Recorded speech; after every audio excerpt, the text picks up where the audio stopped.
What's up, y'all?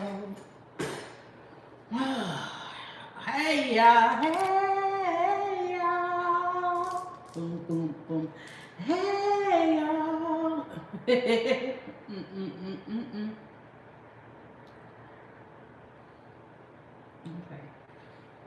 Baby, I need something on these lips. Them things were so chapped, bro.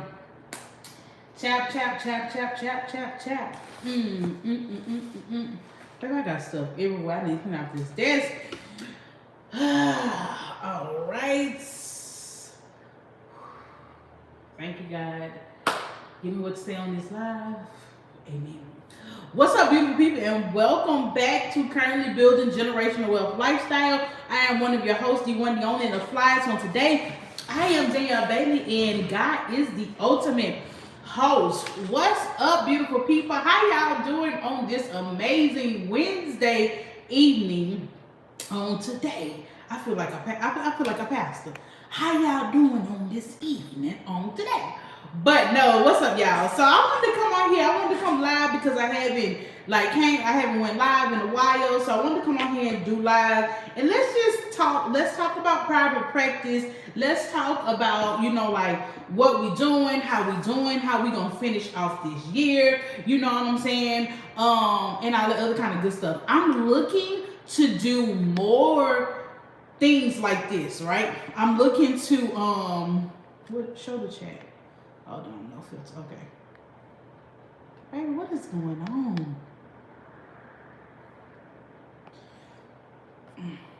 Hold on, y'all. I'm trying to get this down here. Baby, yo, you showing the wrong thing. I'm trying to move this.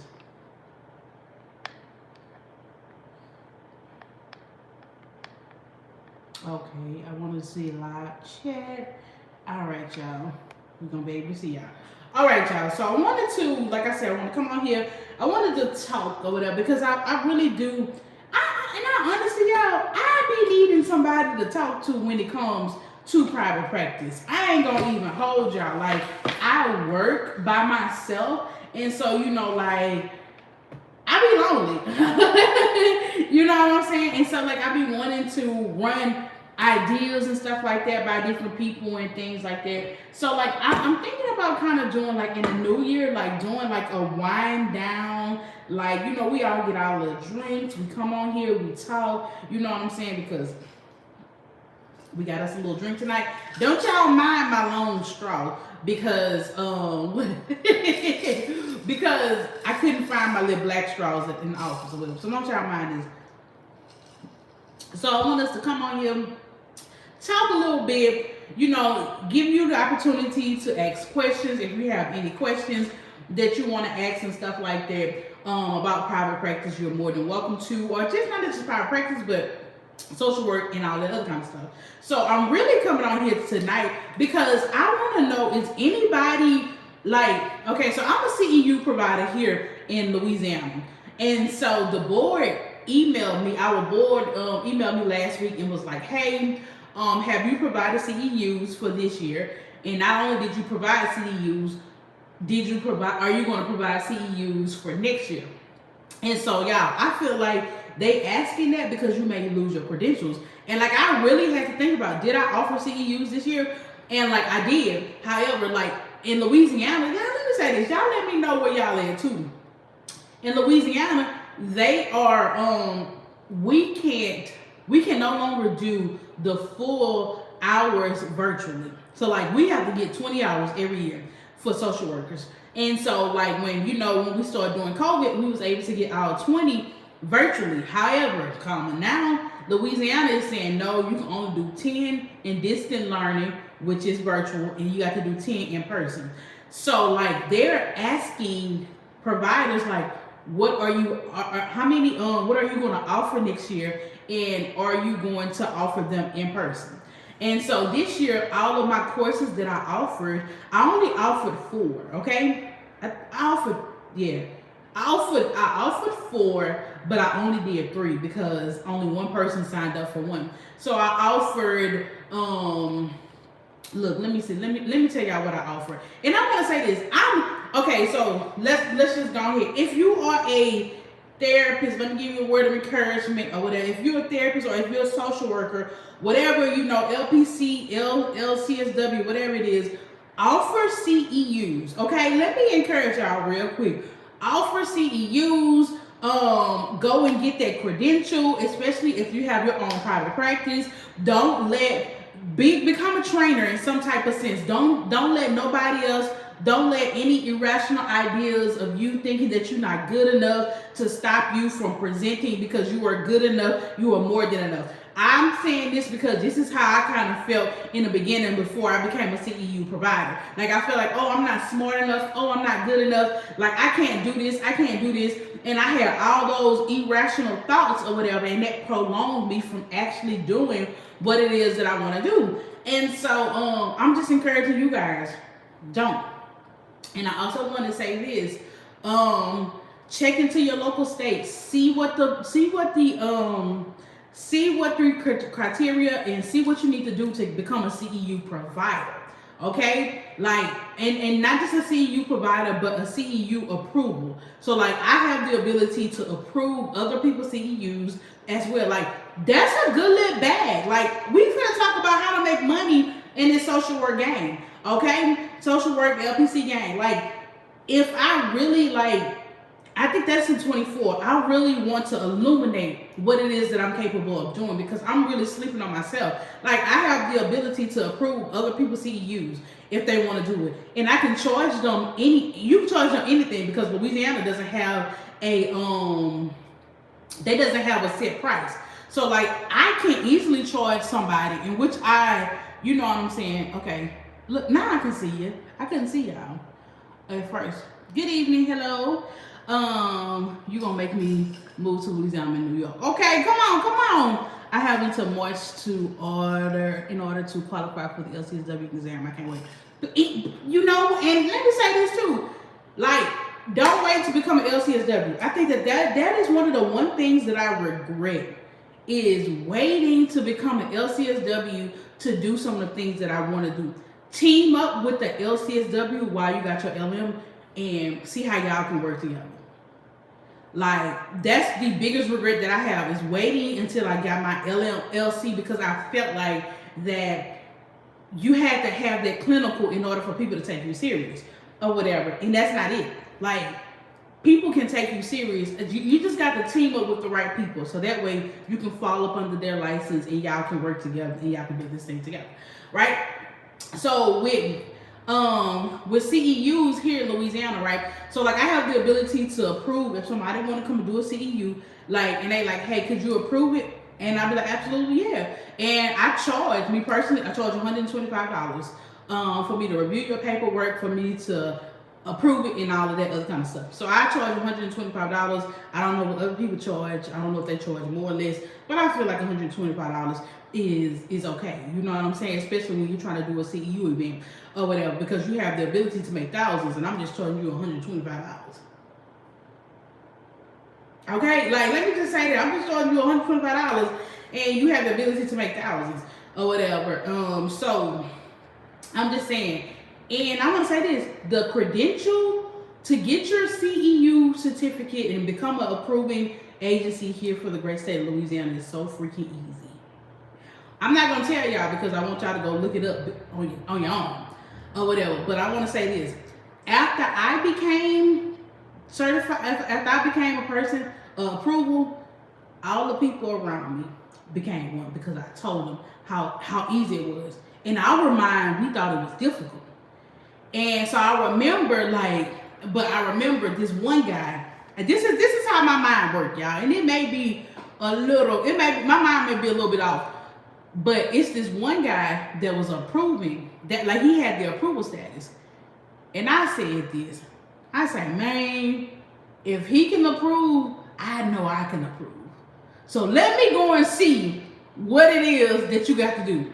Y'all, I went to the website, and I looked it up, and I said, this sounds too easy, so this can't be right. So I was like, I'm not understanding this, because it's too easy. I'm not understanding this. So let me call the next best thing. Let me call the board. Hey, Emily, this is the girl, that's the lady name. Hey, Emily, this is Danielle. I want to become a CEU approval. I see on the website that you got to do this, this, and this. Is that correct, or do I need to do any other stuff? She's like, it's absolutely correct. I say, is this easy? She said, yeah. She said the only thing that's hard is, okay, I'm going to catch the replay. I'm homesick. Get well soon, okay? Yes, come back and catch that replay or whatever. And so when I said that, I was like, is that easy? She was like, yeah, absolutely. And I was like, she said the only thing that's difficult about getting this is that you got to submit it in a timely manner, because if you want to get it approved, because like with our board, you got to sit before, like the board has to approve you, and so you got to have all paperwork submitted a week in advance before they actually meet. So if they meet like if they was to meet next Friday, I would have to have all my information in by this Friday, or no, last Friday actually. So that's how they work. So she was like, that's the most difficult thing about it. So I'm like, that cool or whatever. So I got it. So I'm going into, I've had it, and they approve it for 3 years at a time or whatever. And so I'm going into year 3 right now. Yeah, I'm going into year 3 right now or whatever. No, am I going into year 4? Yeah, I think I've had it for 4 years or whatever. So I'm going into year 4, and I'm excited. So they called me the other day, and they was like, hey, what CEUs are you going to provide next year? And so that's what I'm doing now. I'm trying to figure out, I have and I want to run this by y'all. So I have the CEU ideas, but I need to figure out the date. Okay, so this is what I'm going to do next year. I'm going to do CEUs on how to capitalize off your social work skills. I actually did that with this year too. How to capitalize off your social work skills, mental health and faith. I'm gonna do a CEU training on high functioning depression in African American females. I'm gonna also do another CEU training in high functioning depression. What is it? High functioning depression in African American females. And I'm also going to do a class on financial therapy. So like my trainings are a little bit different. Like they're not like the traditional trainings and stuff like that. Like they're focused upon African American females. They're focused upon our faith. Next year is going to be a really big thing for me on how to let's see. I love the CEU trainings. I want to do that. Sure, if you have spoken on it, but what was the determining factor in you going into your private practice? Okay, cool, bet. I'm gonna answer that. So like that's kind of like what I want to do for next year. Like I want to do CEU trainings that is innovative, that are like, they're not like, they really help or whatever. And so I'm thinking about doing one more, and so I need to I need to figure that one out. But let's see. So your question is, thank you for saying you love the CEU trainings. I want to do that. Good. Like yes. Like let's really see what state you're in. Look up your board. See how to go to your board's website and see how to become a CEU provider. I will say in Louisiana, it's easy for social workers, but for LPCs, you kind of got to go through like you have to go through a little bit more. Like for LPCs, like y'all really got to go through a lot of stuff. I'm just like, my God. Compared to social workers, LPCs have to go through a lot of stuff, but I understand. And so, but just go to the board website. Don't be afraid of it. If it's a lot of stuff, break it down, set deadlines and all the other kind of stuff. We still can get that done. I really do plan on working on getting the LPC.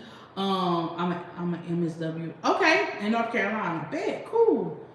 I wanna go to North Carolina this summertime. I want to take my mom up there. My grandfather is buried up there, and we have not been to his gravesite since 2019 when we buried him. We haven't been back. So I want to go back and take her next year. But what made me go into private practice, honestly, I don't know. Like my friends asked me, they was like, how did you, one of my friends was like, you've known that you always wanted to be a therapist. And I was like, no, I didn't. I didn't know I wanted to be a therapist. I knew that when I got into the field of social work, I mean, yeah, I was a child welfare person, and I seen that the quality of mental health care wasn't up to par in what I would want. Like, I just felt like African American people, we were not receiving the best quality of care when it came to mental health. Like, we were a lot of, because I, like I said, I work for child protection, and so one of the things was with all these case plans was people had to go ahead and get mental health services. So they would go get mental health services, but they would get mental health services from like a mental health rehab. And so the criteria for the mental health rehab at the time back then, you just had to have a degree. Some of them had a degree, some of them did not have a degree. You just had to have a degree, and it didn't matter what the degree was in. So you had teachers, you had accountants, you had like all these people with just degrees, but they over here providing mental health services, or they're saying that they're therapists, or they saying that they're counselors. And like these children, because I was working with children, they wasn't getting the help that they needed. Like, they was coming out playing basketball with the kid. Like, they wasn't talking about no social skills or nothing like that. And so me seeing that, and it was nothing, and it was also a cash cow. Like, those people that had the mental health rehabs, they was millionaires. Like, black people too at that. Like, the market was so saturated with mental health rehabs in Louisiana, that when we back in 2016, they started closing them down. Like, they started closing some of them down, they started cracking down, they started doing audits. Like, these people were scamming like millions and millions of dollars. Like, I mean, it was straight up Medicaid fraud. You know what I'm saying? I remember one of them tried to hire me, and when I was getting my LCSW, and I didn't know much about them, but when I pulled up to their facility, it was a Porsche out there. I had never seen a Porsche in real life. A Porsche, what else? A Rolls Royce was out there, and a Mercedes-Benz truck. 3. And these were the owner's vehicles. And everybody else had Hondas. Everybody else had and I'm like it just didn't. And when I walked in, it just did not feel right. It felt like a scam. And so when I walked in there, that's when I was like, oh, I need to be a therapist. Okay, yeah, they call community support in NC, and they pop up left and right, and years later we're closed down. Yes. So that's what we call them, mental health rehabs down here. And so that's what it is with us too. And so I think that if anything, I could pinpoint that time, and they was going to they were going to profit off my license, but they were only willing to pay me $32. And I remember having to advocate for that. At the time I had an LMSW, and my LMSW, I was already making I was already making close to $25 an hour at my job. And so they was and they wanted me to come full time too. And so I was like, y'all not gonna pay me no $25? Like, this LC, because they was like, we pay our LCSWs $25. I say, you ain't finna pay me no $25. And so, we went back into a bidding war. And so the woman was like, well, you would have to come here full time, and we could pay you $32, but you would have to be full time. And I was like, okay. And I hadn't got my LC yet. I was still I was an LC. I just didn't feel right, so I never did call it back. And so, and I went and got my TB test. I ended up going to get something else, and I was just like, nah. I was like, this is not for me. And so, again, I am the type of person, if I see somebody, I have a bad, I feel like it's a gift and a curse. If I see somebody else that's a layman person doing it, I feel like if you doing it, that means that I can do it. Because it doesn't and I got that bad, with a lot of stuff. You know what I'm saying? So so that's why I end up going into private practice, and I've been in full-time private practice since 2019. It has been a up and down roller coaster, because I'm learning how to run a business or whatever. And I think that that's one of the biggest things that we as therapists and as social workers, as LPCs, we need to take business classes in some sort. In 20, I think it was 21, I decided to take a 12-week big business course. In 21, I decided to take a 12-week business course. Best decision of my life. It taught me a lot. Yeah, but at least you tried it. Yeah, it taught me a lot. Like one of the was it 21 or 22? I can't remember. It was so long, baby. We was in that thing for 12 weeks. But they taught me a lot about business, and then I what else I did? I took that, and then I also took like another like short business course too as well. So I would say that like taking business courses and also taking marketing classes and stuff like that too as well, so that you can learn how to market yourself as a therapist or whatever. So like I learned this yesterday, and I'm always learning from people from social media too.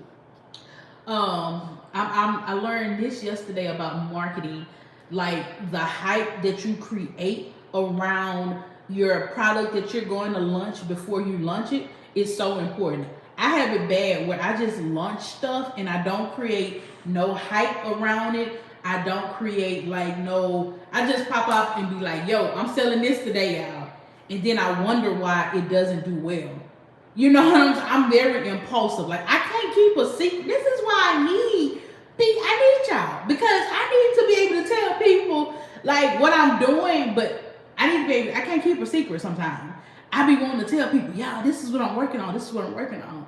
And I be excited. And so I just release stuff without planning properly.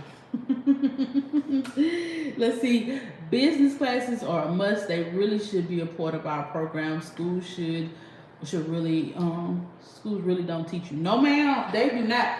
They teach you about how to treat the client. They don't teach you nothing else about, they don't teach you nothing else about how to be a real social worker. Like how to be, they don't teach you nothing about furthering your career. They don't teach you nothing about understanding which career path you want to go in. You know what I'm saying? Like they don't teach us about negotiation. Like that's something that I want to do next year. I want to teach incoming social workers about how to negotiate. Not income. Not, let me say that. Let me go back. Not just incoming social workers, period. I remember back in the height of COVID, we did, me and the therapist that works here, we did it, we did a training about how to negotiate, and it was this one lady that was in there, and like she was an older social worker, you know what I'm saying? She had like about 25 years, and she said she had never negotiated a day in her life. She always took what was given to her, and she didn't even know she could negotiate. Y'all, when I say that broke my heart, 25 years in the game, and you didn't even know that you could negotiate, and you never negotiated? Nah. That's nah. Nah. That ain't me. You know what I'm saying? And then, she was like, and then a lot of people shared in that class about, like, how they would feel sometimes people, if you were, and I've heard this before, if you ask about money, that means that you're not really interested in helping people. So we got to break that narrative. We also have to break the narrative of, like, if it's all about the money, when you ask people, like it's so many narratives that we have to break as social workers and as the helping profession. Like it's so many narratives that we have to break. So like now I'm so comfortable with who I am and what I stand for and what it is that I do, to where I don't even entertain a conversation unless I know how much you're paying. Hey Danielle, could you come to my office? How much this paying? How much this paying? What y'all got? what is the price range? What is the salary range?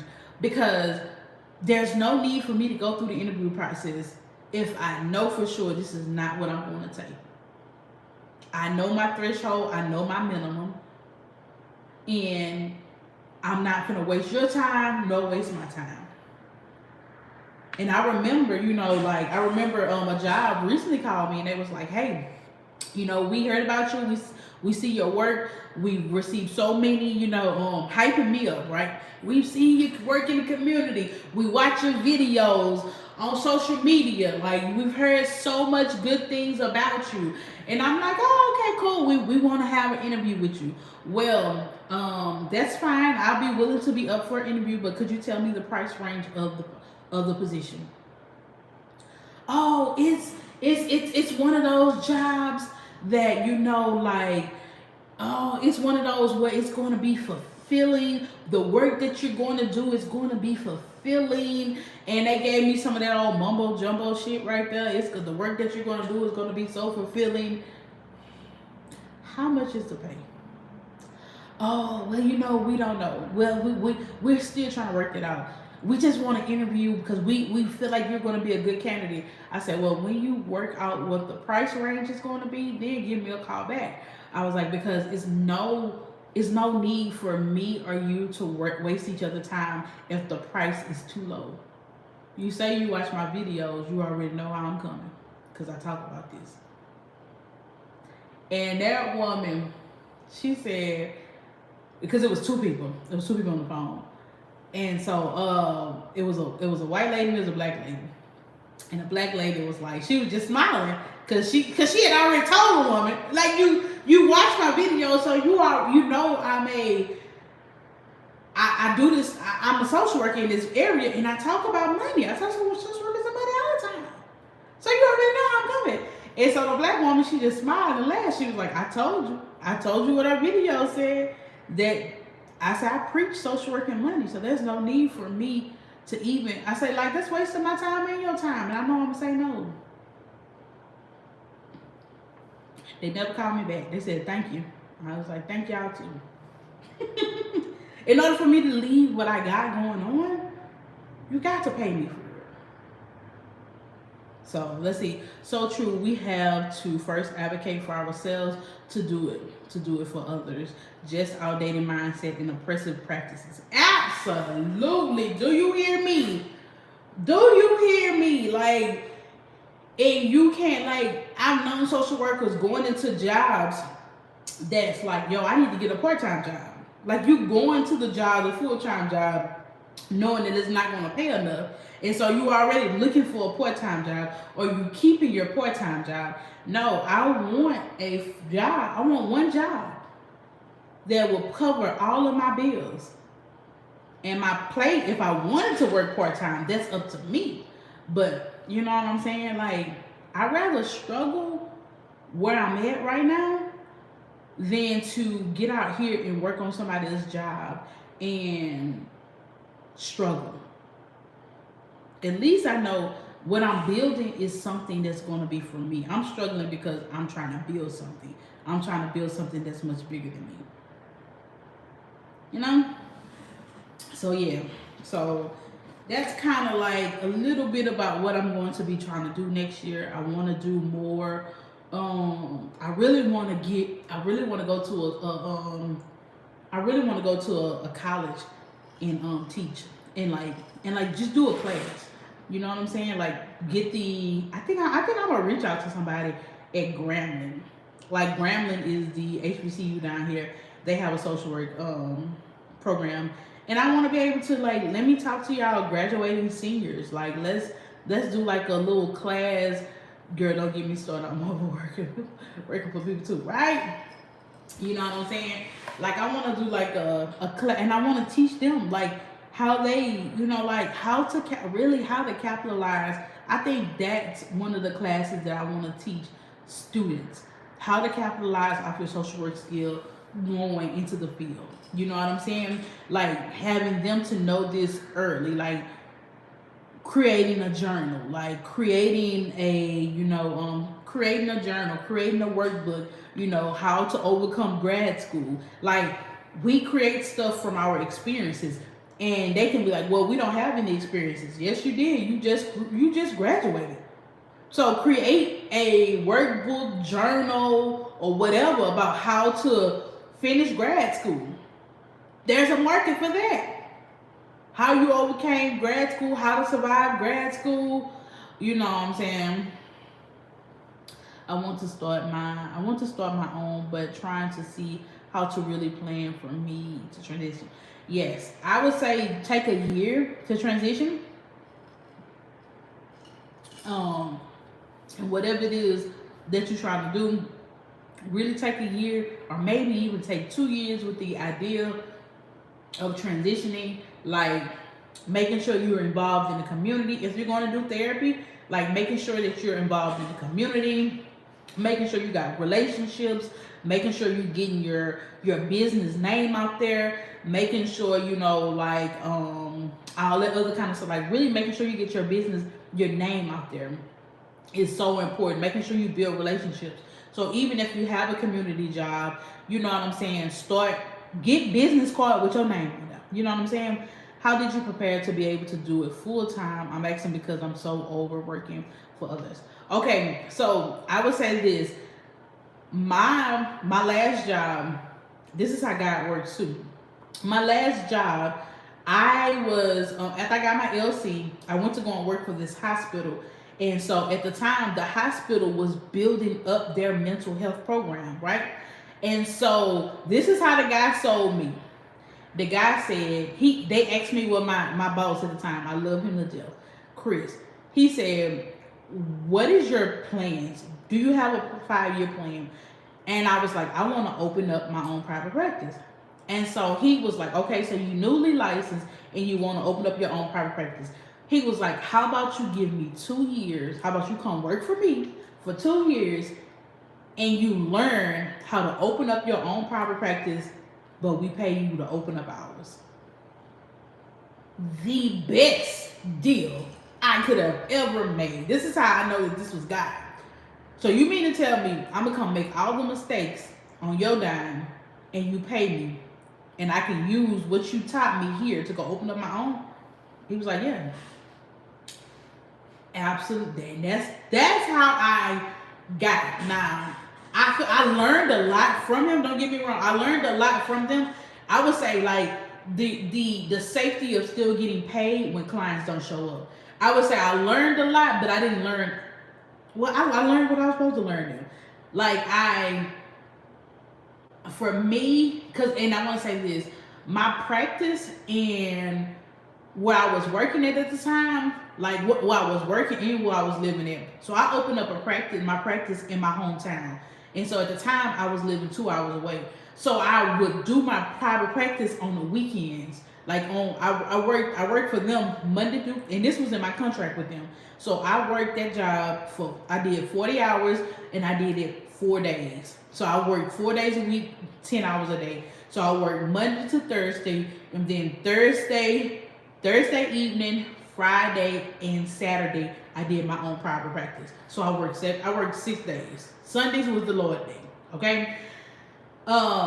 So I would say the biggest downfall of me working in the system is that I didn't know how to gain clients. And I think I'm going to do a whole series about how to get clients and how to build relationships in the community. Because I was working for a doctor's. We had a doctor's office. They had 3 doctor's offices and they had a hospital because it was a rural health clinic. So all the referrals came from within. I didn't have to really go and advocate or market or do any of that. I would say that was my biggest downfall by going and working there, because I didn't learn how to market myself, because all my referrals came from within. And so when I came down here back in 2019, I couldn't market because I lived so far away and I could not, so it was hard for me. So when I came in 2019 and I went full time, that was me learning how to market. Well, before I learned how to market, I had to get over the fact that I did not want to market. You know what I'm saying? Yes, marketing is a major too. Yeah, absolutely. Marketing is major. I had to learn what the true definition of marketing. I had to also get over myself and not wanting to, because I didn't really speak. Like, I'm an introvert. I'm a real life introvert. I know a lot of people may think I'm not because you see me on videos and social media, but I had to learn. So like the first, like 2019 was hard. Like, I'm not gonna lie to y'all. Like, these these first couple of years of private practice, even this year, has been hard for me. This has probably been the worst financial year that I've ever had, because I was depressed a lot during the year, and I also, with me being depressed, um, I didn't know if I wanted to be a therapist anymore. So I was struggling internally with, you know what I'm saying? Like, do I want to be a therapist anymore? I don't want to be a therapist. I don't want to do this. I don't want to do that. And so I had to realize that I want to say about like, probably from March to about August, long ass time. You know what I'm saying? To be in a depressive episode, and I struggled with trying to figure out what it is. So like, I didn't market like talking about. I didn't get out. I would still make my Facebook videos sometimes, but I wouldn't be consistent. I wouldn't, like I really wasn't giving it my all. Like, I really wasn't doing what I was supposed to be doing. You know what I'm saying? This year, because I struggled. I was struggling internally. And that's something that we also, like, that I want to speak about with therapists and stuff like that. Like, what do you do when you struggle? You know what I'm saying? And then I want to say, and I think that God was just taking me through a year for me to learn how do you maintain when you're not seeing clients, like money and such, income wise. God, like, I'm not gonna hold you. Like, I've always been good, and this is why I feel like I struggled so much and why I was in a depression this year, is because I've always been good with money. Like, I've always had money. Like, I've always saved. I've always, like, had extra. Like, I've always, and so this year, you take that away. Like, it's kind of like, I feel like God took that away from me in a sense, but like, it was a character development year for me this year. Okay, I want to say that, but I know that for me, when it came to money sent me into a depression. The lack of money, and I feel like God was teaching me how to lean and depend on Him. So like, and I'm going to talk about that next year too, or whatever. Like, I'm really going to be transparent. Like, I feel like God is calling me to be transparent with that. About, like, all my needs have been met. They've been late. Let me say that, I ain't gonna hold you. Like they've been late sometimes, or whatever. But all my needs have been met. I have a house. I have a rent here in my building, and I also have an apartment. So off rip, I'm paying I'm paying almost $3,000 in rent and mortgage, a little bit over 3,000. I feel like. So like,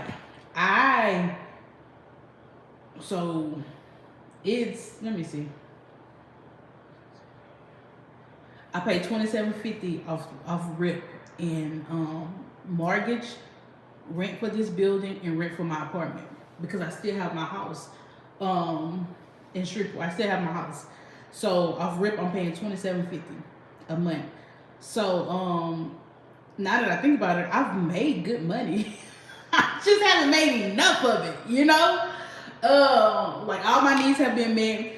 Thank God nothing is in foreclosure. But that depressive episode that I was in, it did a lot, and I didn't even know I was in it.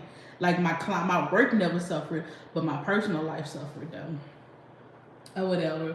So but I feel like this has been a character development year for me. So like, going into 24 is gonna be like totally different. Like, I know what I need now. I also restructured my clientele this year too. I went from being heavily Medicaid to also really being limited Medicaid, and building a private Yeah, we are people to despite being called to help others. Yes. So like I went from being heavily Medicaid funded to commercial. Well, trying to build a commercial clientele that be heavily funded. So of course, that right there in itself, like this is why I really wish we had business classes. Like, how do you do that? How do you go from being paid, underpaid, to trying to build a high paying clientele? And I had to figure that out. Like, you got to figure that out. I'm trying to figure that out while I'm still depressed. You know what I'm saying?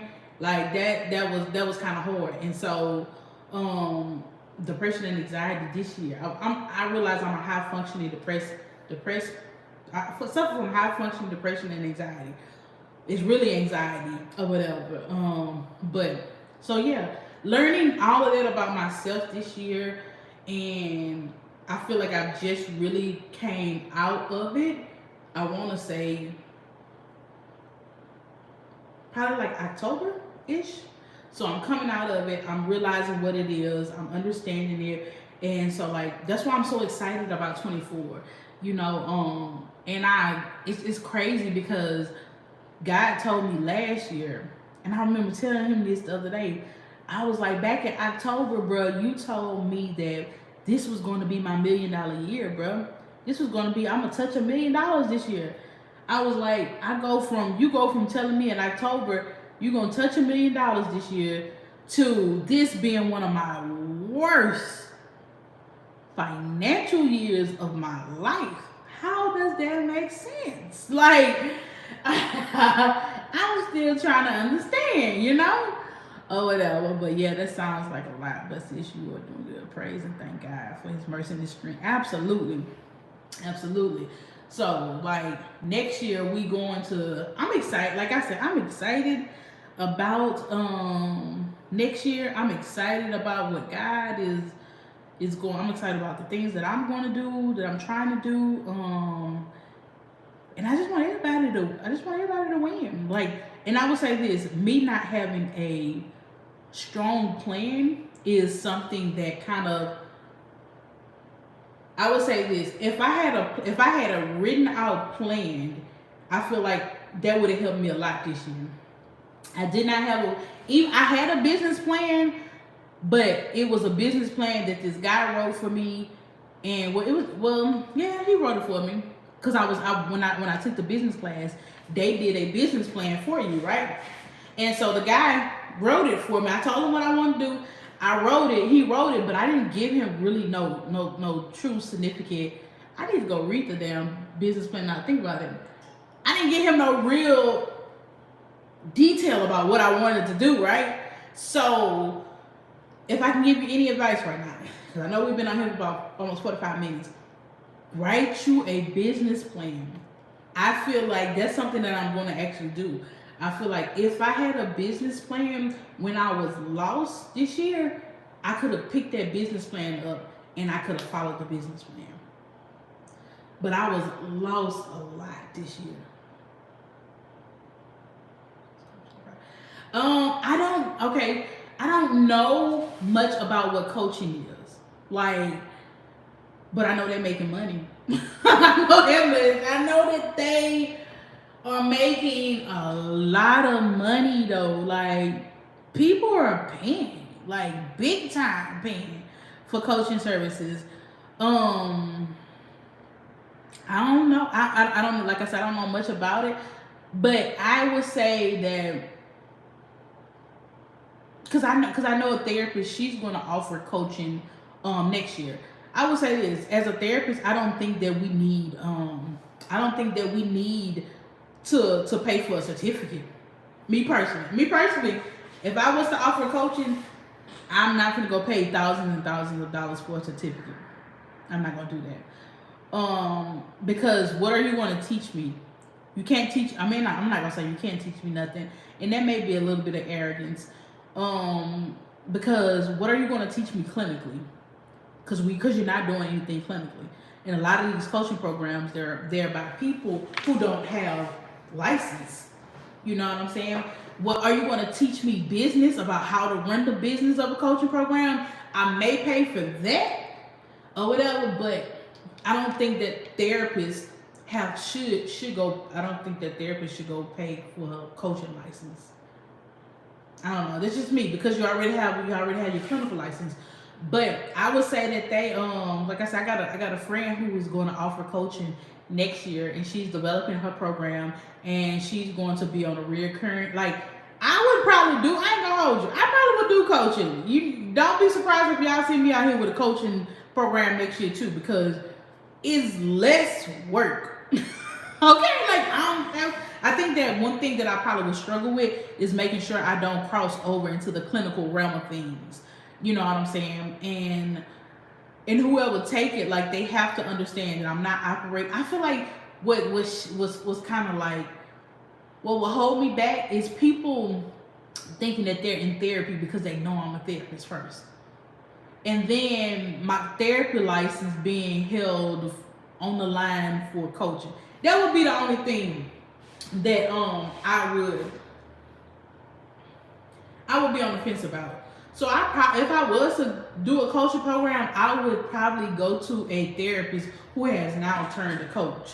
But I'm here for the packaging of services, okay? And people paying up front, they not using their insurance. But again, you have to make sure when you go to you have to make sure you're a good marketing person. So maybe if you do go to a coaching program or if you take one, you need to make sure that they are really and truly teaching. I feel like that's what I would go for. You really have to teach me about marketing.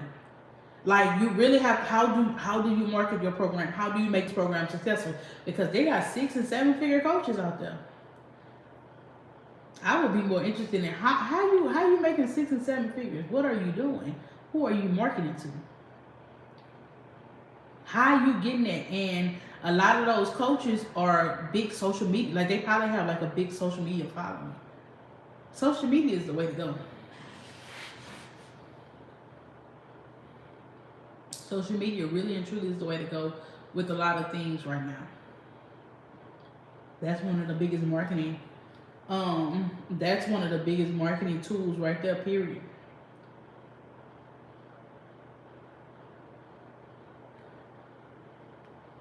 So, yeah, we got some work to do. But yeah, next year we're gonna be doing some CEUs. I'm gonna bring back my I do have a couch to private practice program. You will be great at coaching up new LCSWs to set up their business because you have already been in the trenches, girl. That is like I have the couch to private practice program, right?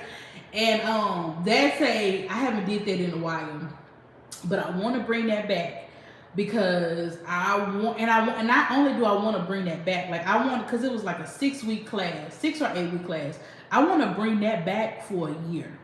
Like I want you to, because I'm realizing like this year what I learned and I feel like I kind of failed. I don't want to say failed, but one thing that I have learned out of all the things that I have offered this year, I offered people be excited when they're in the program, right? When you're doing something like I did a financial fast. We fasted for a week. I did a how to self-publish in 30 days class. They did well during that 30 days. But that after the class ended, that follow through, that follow up, like y'all need to go and do this, and this. They didn't do nothing. They just got hyped in the class. They were just working during the class. Nobody has published nothing. Nobody has really worked on their finances. And it's like, and that's all I could think about was like, yo, y'all was so, it's the level of accountability that they received in the class. And so now, that's what I'm doing this year. Like, so if I bring back couch to private practice, it's going to be a monthly. It'll be like a long time. Like I don't know how long, but it'll be a long time for us to work together so that we can really get like the ladies from my couch to private practice class. I want to say, I think I did. I had like 4 or 5 in the first cohort. We had the first cohort, I had 6, and one has her private practice. She's in Maryland. The second cohort, I had 4 or 5, and one of them opened up their private practice in California. So, like the other people, they still kind of dancing around with it. They took the information, they enjoyed, because I'm very thorough. I'm very thorough when it comes to that or whatever. So, like, I think that next time we're gonna do months. We're not just gonna do weeks. We're gonna do months, so that way we can really get it open and done. But yeah, I do want to help business and stuff like that. Like making sure that we talk about making sure that you have different streams of income, how to get different streams of income. Like, yo, you're right. I should a coaching program for LCSWs. I do need to do that.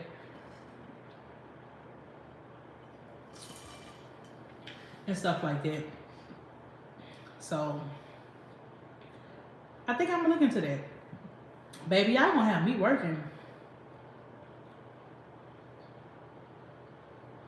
Or some courses that answer how-tos, like how to get medical clients, how to set up an office, how to set up docs. These could be each class. Yes, it could be. Absolutely. Like all of that. I was going to do I was thinking about doing like some YouTube videos on some of those, especially about like how to gain clients and stuff like that. So I think that I'm gonna do like a small YouTube series at the top of the year too as well. But I do think that a class with,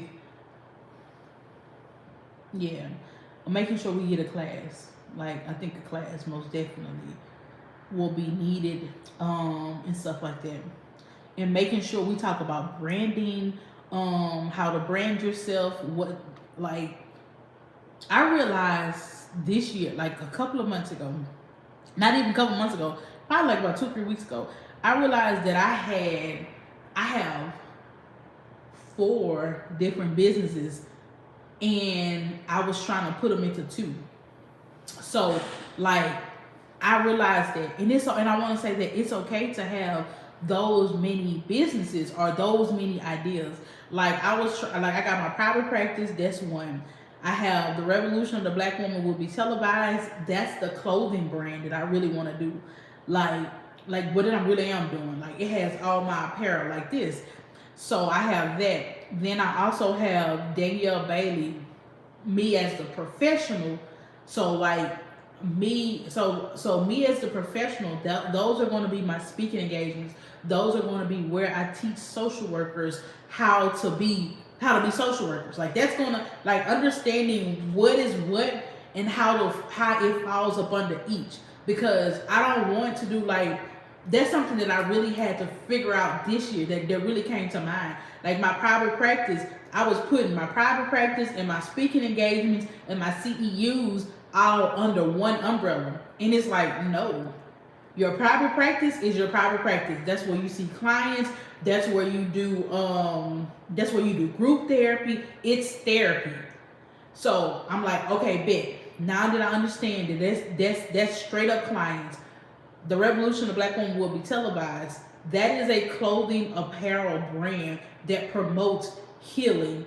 Okay? I know I want to do clothes. Okay? So Danielle Bailey, LCSW, that is the speaking engagements. That's the couch to private practice classes. That's that. So understanding all of this. And so I want to talk about how do we break those down and the importance of why you need to actually have them in their own separate categories and not all into one. Because when you create your mission and your vision statement, it's like, I want to say this, having a mission and a vision statement is so important, okay? Because that guides what you're supposed to be doing. So my mission and my vision statement, I could never come up with it because I'm trying to do everything in the one. I'm trying to save people lives, say with private practice. No, we're doing therapy. That's what we're doing there. Revolution of Black Women will be televised. We're doing clothing. We're promoting health. Danielle Bailey is what builds up the social workers. So like, it's three different people. It has 3 different brands, 3 different businesses, and 3 different identities. And we need to know that. And I know some people may be like, that's a lot. It is a lot in a sense if you don't prepare right. So like, towards the end of the month, I plan on taking off some time so that way I can do a business plan for each entity. And when I do my business plan for each entity, in order for me to make sure that it does not overwhelm me, they need to be on the same page during the same time of the month. So if I am talking about expectations, everything that I'm doing needs to talk about expectations. My private practice, we talk about expectations with my clients. So I'm researching for that. My clothing brand, we gonna make a t-shirt or something that talks about limit your expectations of others. Okay? And then when I do my speaking engagements, again, I'm talking about expectations. So do you see how if I get a one topic and all 3 of the brands and all 3 of the businesses is going to talk about that one theme for the month. That's the theme for the month. So when I do research, the only thing that I can do research once is just that how I communicate to people is going to be different. I'm going to communicate one way, and it's not going to be that much different though. Because when I talk about it with my clients, we talking about expectations. And all of them. You know what I'm saying? So I'm taking the information that I would... Okay, so I'm so glad that makes sense. So do you see, like, when God gave me that revelation a couple of weeks ago, I was like, bro, that's it. That's what we need to do. What is your brand? And like, that took me years to understand. So like, you're right. When I want to do this with other social workers, like, what I learned, let me give it to you in 6-7 months. So you don't take, since 2019 I've been doing this. You are gifted and anointed to the anointed. So these would come to you simple. I see social workers that therapists are passionate serving their clients, but struggle to get clients or with marketing. Absolutely. Like, we do struggle with marketing, and we don't know what marketing is. Like, I would say that I don't think that we actually understand what marketing is, because we think it's just passing out brochures. We think that it is just passing out flyers. Like, we think it's just that, but it's much more than that. It's almost like in all honesty, I'm always marketing, because I'm always talking about, yes, the know-how. I'm always talking about therapy. I'm always talking about, and next year I'm going to combine faith and mental health. So in my private practice, we're going to do a lot of faith and mental health in my private practice, because, I'm not going to be like how market. I'm not going to market myself as a Christian therapist, because number one, I don't have Christian therapist credentials or whatever. So I'm a therapist that know God. That's how I'm going to market myself or whatever. I'm a therapist that know God, and if you want to talk about God, we can bring him in. But if you don't, we won't. But I will do a lot of, when I start doing my Facebook videos, or when I start making graphics, or when I start doing different type of social media things, I'm going to include, like today, I just got licensed last month. Thank you for sharing your journey. Thank you, welcome. Like yesterday, I recorded myself, because I was, like I said, I have anxiety. So, my anxiety was like high, and my anxiety, when it get high, I have physical symptoms. So I had a headache, and I remember, so like I was just in here in my office, and so I pray over my office. Okay, and I haven't prayed over my office in a long time. I would say in a couple of months. I usually try to pray at least once a month. I pray up in here. I worship in here. Because again, people are coming here and they are dry. I believe in spirits. I believe spirits travel. I believe people come, they lay their burdens down here. And so for me as a therapist and as a Christian, I think that it's important that we pray over our space. And so that's what I did yesterday. I prayed and I worshiped over my space. And so I recorded myself doing that. And so I put a song to it. And I put the Waymaker, Miracle Worker, Promise Keeper. I put that song on it, right? And so and on the side of it, I put 5 ways to cope with anxiety as a Christian therapist. And a lot of people loved it. And that's marketing. Believe it or not. That is marketing. Lifestyle marketing. Because you're sharing a part of your journey with people and you're sharing how you're coping with it. And then they're gonna want to come to you. So congratulations, Mr. Travis, on becoming licensed.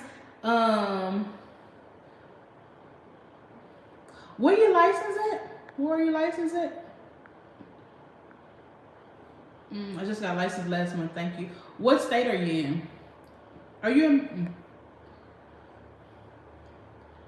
It's so much to learn. It is a lot to learn, y'all. It is really and truly a lot to learn. So, but yeah, we're gonna have a good time next year. I'm excited about it. What are some of y'all goals and stuff like that? What are some things that y'all plan on doing in 24? Y'all done listen to my ideas. What y'all plan on doing?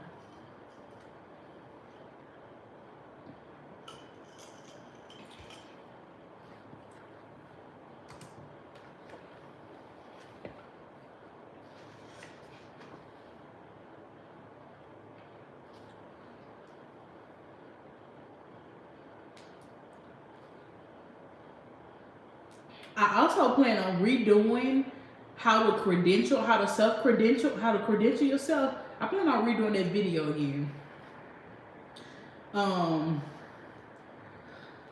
Finding a role that can pay my bills and save as I work towards entrepreneurship. I like that.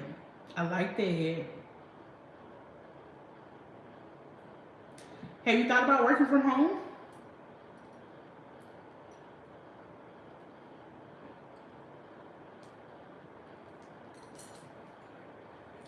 I know that may be a good one. Working from home, that gives you a lot of more freedom. I ain't gonna lie, because some of these jobs work from home jobs don't give you no freedom, child. Or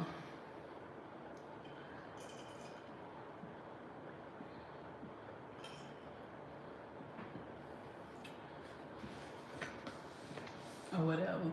But entrepreneurship is, entrepreneurship is beautiful, but it is hell sometimes. I ain't gonna hold y'all.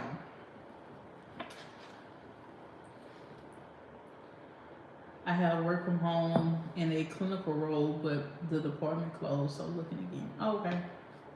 I pray that you find something that's great for you. I'm not sure if you're a praying woman, but pray for a role that's going to help you with your dream to entrepreneurship. Like I said, you was on here when I talked about my last job and how it really set me up for going into private practice. Like when we're looking for these jobs, this is probably something that I talk about when I talk to students or LCSW who's looking to go into entrepreneurship. If you know you really want to go into private practice or you really want to go into entrepreneurship, you need to align yourself with a job that's going to get you into the door, because it's going to be so much easier. So because you're going to be able to, and the reason why I say it's going to be so much easier is because you're kind of already doing something. So if you know you want to go into private practice, get with the group practice, or get with somebody that's doing it in that sense. So that way you can it just be an easy transition and you can learn from them. I learned so much from that job. I could have learned a little bit more, but I learned enough. I appreciate it. And yes, I do believe in friends. Some of these positions enrolled in social work are trash and toxic and paying pennies. Ooh, ooh, ooh. Yes, ma'am. Yes, ma'am. You are not lying. Some of them are paying pennies and are toxic. Yes, I ain't gonna hold you. I am not gonna hold you. Um, but I don't want to be like, I don't know, because it begins to make me think that if we no, because that's too much damage on your mental health. I was gonna say, well, maybe if you go to a job that even though it may be toxic, at least you have an end date. You can go there, you can work, and then you have an end goal. But no, that's too toxic. That'll be damaging on my mental health. You know what I'm saying? So I wouldn't even probably make it to the end of the year because I've been and quit. So I can't say that.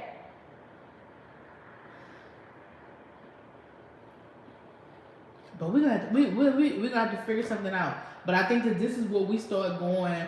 You know what I'm saying? I may need to do a series about how to stick to your job, or how to create some type of. I think that's what I'm gonna do. How to create revenue while you trying to leave your job, something like that. You know what I'm saying? Like how to start creating revenue while you trying to leave a job, or while you trying to work a job. Like how to create revenue so that you can't leave. I think that'll be a good thing, because there are a lot of social workers who want to leave and who are trying to leave, but they can't.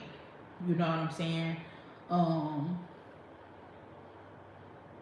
But we need to figure out how. We need to come up with the game plan. We need to work on it.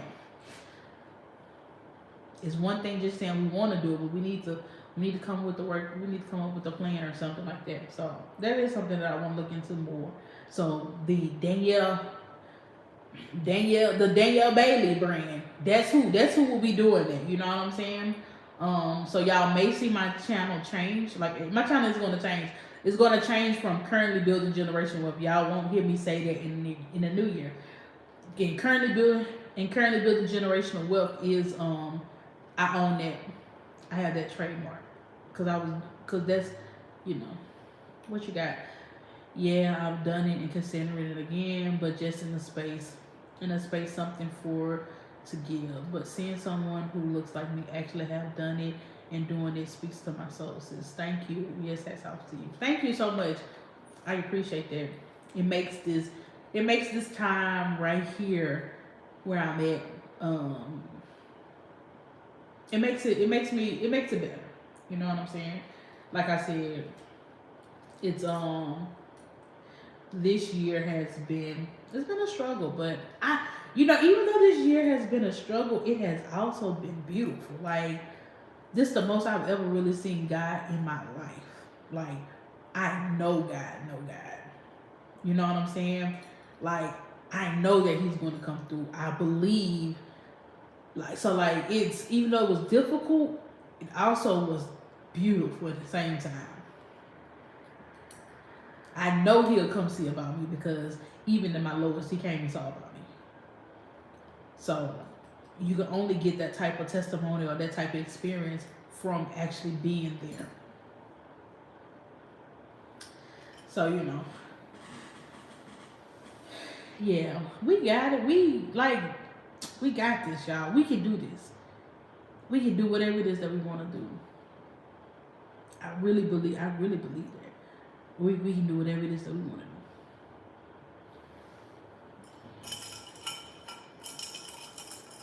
So, yeah.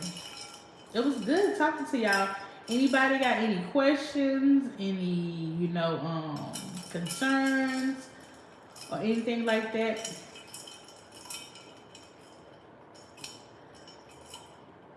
Before we get up off of here for the night.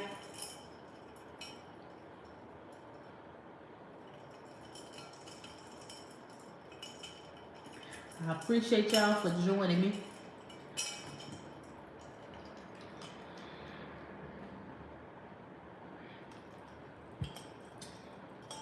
Appreciate y'all for joining me on this evening. once more and again.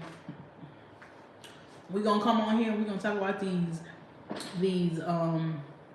vision boards in the new year. We're gonna talk about our goals. We gotta have a plan this year. We gonna have a plan in 2024, okay? We gotta have a plan. It don't have to be pretty. It don't have to, but you need to have a plan, okay? What are you doing to support your mental health as you grow in business? Oh, that's a good question. So, how am I, my mental health? So I go to therapy. I have therapists. I'm also getting back on my anxiety medication. Thank you to Mr. Travis. So I go to therapy. I'm getting back on my anxiety meds. I've been off of my anxiety, and I think that this is why this year probably has been a little bit difficult because I've been off my anxiety meds for over 2 years. So I called my doctor, and I was like, girl, give me a prescription. And so she was like, no problem, bet. Oh, you in California? Okay, Mr. Travis. So I am therapy, getting back on my meds, and then what else am I doing? I'm taking time off. That's what I'm doing. I'm taking time off towards the end of the year. And yeah, cool. Glad to know you're taking care of you. Absolutely. Not sure yet. Research. Okay, bet. Cool. I think that you are needed. We are all needed in this field. There's a market for every last one of us. So yeah, and then I plan on next year. I plan on doing more. I'm gonna ease into the new year too as well. Let me say that I have 1,000 ideas, but I'm going to ease into the new year, and I feel like the new year is going to be better because I have a little bit more understanding and structure. So like I told y'all earlier, even though I have 3 different brands and businesses that I'm bringing into the new year, that'll probably be what I do after I get off of here with y'all and I go home. I'm going to theme out the month. I'm going to theme out the first 6 months. So the first 6 months, if we're going to talk about expectations, we're going to talk about expectations. We probably talk about in January, I'm going to do a series on being intentional with yourself, because that's what I'm seeing a lot in my private practice. Being intentional. I'm also seeing a lot of people I'm talking about, when I say that I'm gonna do a month about expectations or setting expectations, it's because I have a lot of clients who have unrealistic expectations or who have set expectations on people that they don't even know. So when you set the expectations for people and they don't come through, your feelings get hurt. Then you mad. So like I've been talking about that a lot. So that's where I get some of these things that I talk about. It be because I've been talking about it so much with my clients. Like, I don't know about y'all, but when I see clients, it be themes. Like, everybody talking about the same thing. During the week, everybody's talking about the same thing. They're talking about it in different ways, but the underlying issue is the same thing. Underlying issue, now we talking about being intentional with ourselves. So the first 3 months, I'm talking about being intentional with yourself. Then I'm gonna really go into self-care, because I really want them to practice true self-care and not this whole business-based self-care that we talking about. No. So intentional time and self-care, those are going to be the first 2 months of the new year that I'm going to really talk about. Those are things that I'm going to focus on. I'm going to, bring in. And of course, whatever issues that they have, but I want to make sure that I put this in there too as well. So, yeah. And then I'll do intentional self-care, and then I'll go into finances, because I want to do a big financial thing in the new year. So yeah, we'll probably start talking about finances in March. So as we come into the new year, as we go into the spring and all the other kind of great stuff, just thinking out loud. Oh, I'm gonna say that again. Themes come come up. Mine has been boundaries. Ooh, girl. I think that like the majority of my people, majority of my people have been with me for a while now. So at one point, it was boundaries too. I think that they got the boundaries now or whatever. A lot of them have the boundaries now, but a lot of them we need to be the expectations. I'm just like, and I told somebody, I was like, so you had an expectation of them that they could not even meet?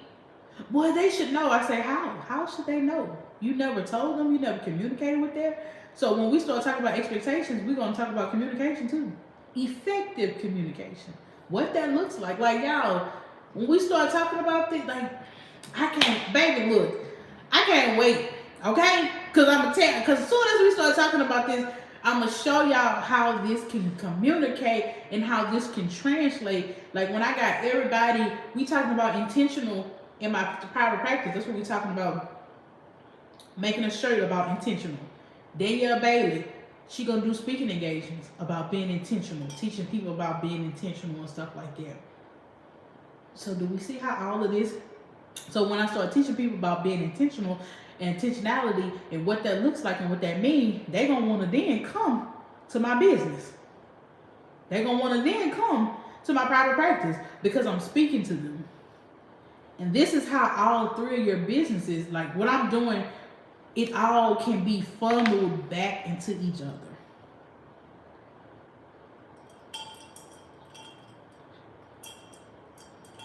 Okay, hey, I will be launching my private practice next year, summertime frame. What EHR do you use and how do you use it? I use Theranos, and I use, oh, okay, you're LMFT. I didn't know. Okay, Mr. Travis, you're LMFT. I just saw that. But I use Theranos, and I usually like a regular EHR system in a sense. I just document enough so that they don't find me, that they don't audit me. Let me say that. That's what I keep a lot of my notes. I document enough so that they don't audit me. If when they do audit me, here you go. A lot of my stuff, or a lot of my, like I do enough to give them what they need, and me and my people really do the work. I hope that makes sense. Oh, how did you choose? Oh, okay. How did you choose? Really, I didn't do. It was either between Simple Practice or Theranos. A lot of people, when I had researched, a lot of other people was using Simple Practice. A lot of therapists were using Simple Practice, and then I knew people closely who was using Theranos, and they just seemed a little bit. It was user friendly for me, basically. Document enough to get paid, absolutely. It was just user friendly. They have the Wiley application, and you can pay a little bit extra, and they have the Wiley planner in Theranos, and you can just use that if you want to. So I think that helps me too. But then I have also pre-templates and all this other kind of stuff too that you just drag and drop. So that's how I went with Theranos. So, and then I use that, like they clients sign their paperwork. Like I know somebody earlier talked about documentation and stuff like that. Get your EHR where they can fill out a lot of that stuff in there. Like all of that is in there. When they sign up, they do it that way. So, any other questions?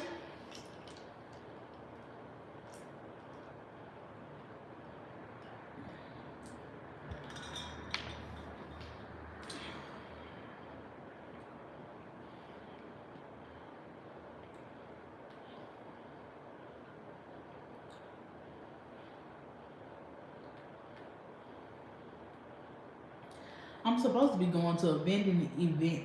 I'm supposed to be a vendor this weekend. I don't know if I'm. Do you have clinical staff? Yes, I do. I have one clinical therapist, and my goal next year is to bring on more therapists. So I do have one person next year. I have one person now. It's like my best friend. And she doesn't have that many clients or whatever. So I need to, in the new year, I got to get her clients up. Yeah, I got to get her clients up next year.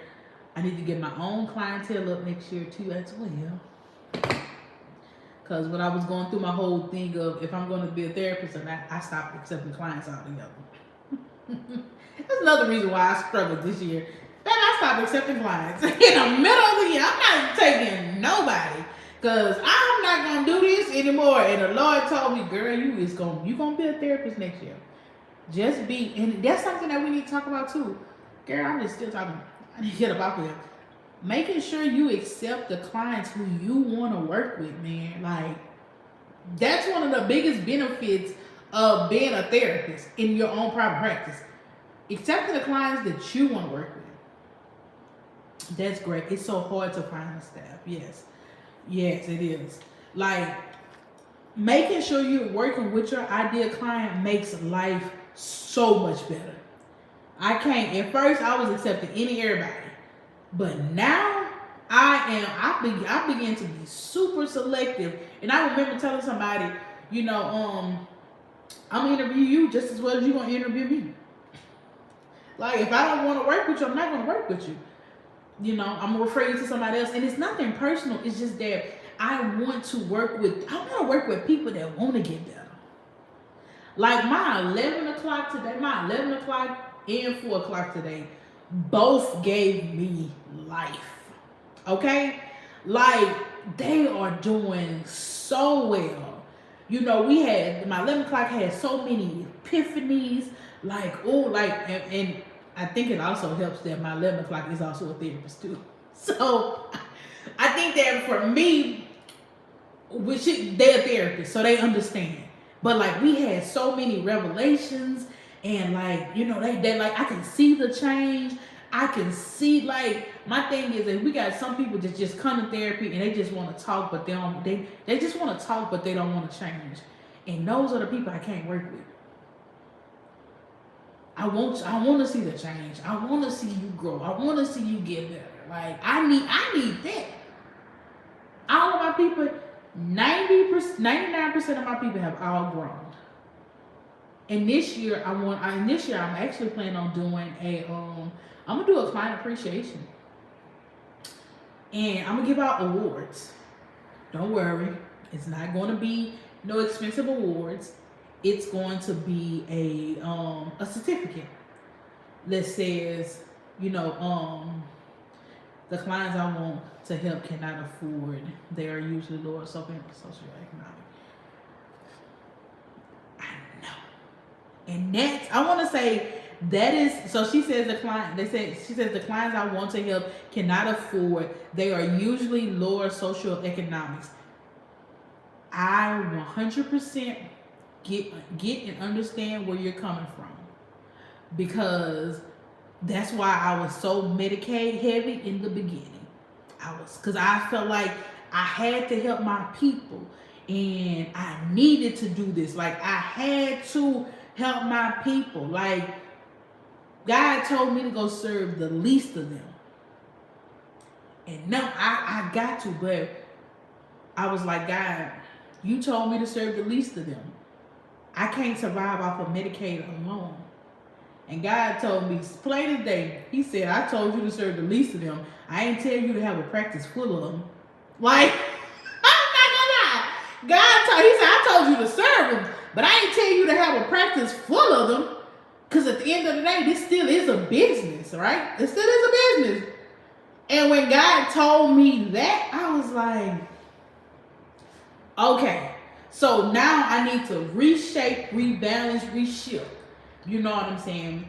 And so I want you to, so my advice to you is, I want you to think of, so that you can really and truly help your ideal client, I want you to, number one, I want you to understand that money is out there. It's a whole lot of money out here. Okay? We just need to figure out how to get it. And we need to, that's another goal for me. I had a whole lot.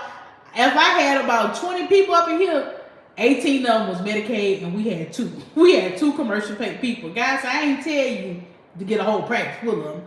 But I want you to understand that there's a lot of money out there. That the money will come. My goal for 2024 is to find some people to pay for therapy services. I'm not gonna lie. I want somebody. That's my goal. That's my mind frame, God.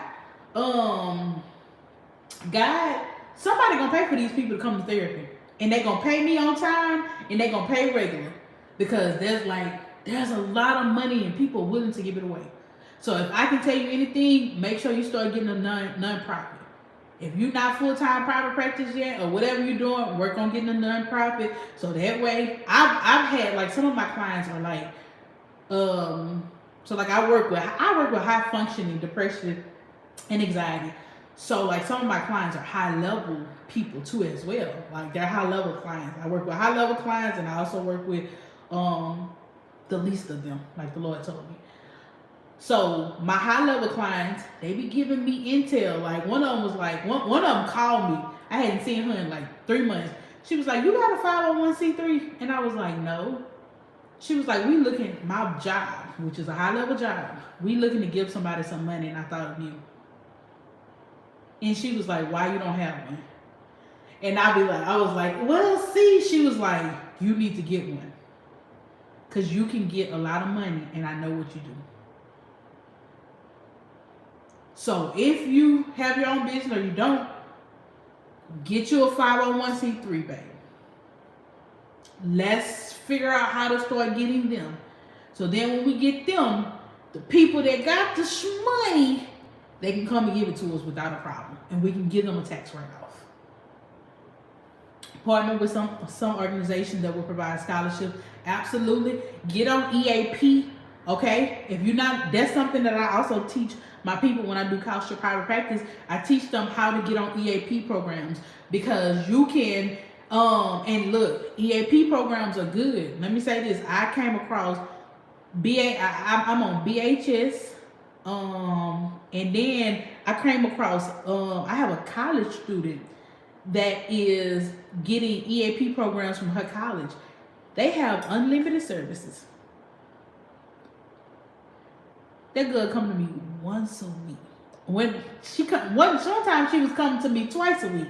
I was like, "Come on, baby, come on, what if?" It was like, she was like, "How often can I come? However many times you want to come." Because the people that said unlimited. Okay. It was a discounted rate. I think they were paying me like $80. But for sure money, they not gonna come and claw back. Baby, please. Come on, baby. And she was coming too. I mean, she did have trauma. Don't get me wrong, y'all. She had trauma. But this is how we serve those socioeconomic people who can't afford it. You become creative, okay? EAP companies, a lot of them are working, and their jobs, just tell them to go to HR. You can get you anywhere from 3 to 6 sessions, and you can get from 3 to 6 sessions, and you can get at least 12 a year for different issues. So like, let's say for instance, they come to you, they got workplace stress. So they can go to EAP, "I got some workplace stress," and they be like, "Okay, bet, cool, boom. We'll give you 3 to 6 sessions. 3 to 6 sessions is a lot. 6 sessions is a lot. Some of them can be from 3 to 8. That's a lot when you own it. So they come to you for workplace. Then they take a little break. Let me tell you how to finesse these EAP companies. Take a little break, right? Take a little break. Then you go back to HR. "Hey, I'm having home issues." They go back to HR. "I'm having home life issues." HR gonna give them another 3 to 8 weeks. Boom, they back in it.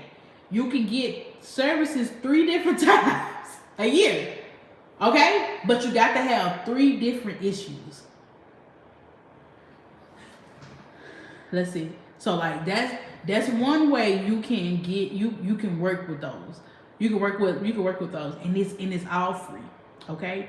It's all free. LOL. I only take Medicaid. You can try to get some grants to schools, parks, park department, juvenile justice, yeah, etc. Like all of those, like I'm trying to next year, I'm trying to get a contract with this is how I'm going to also serve the least of them.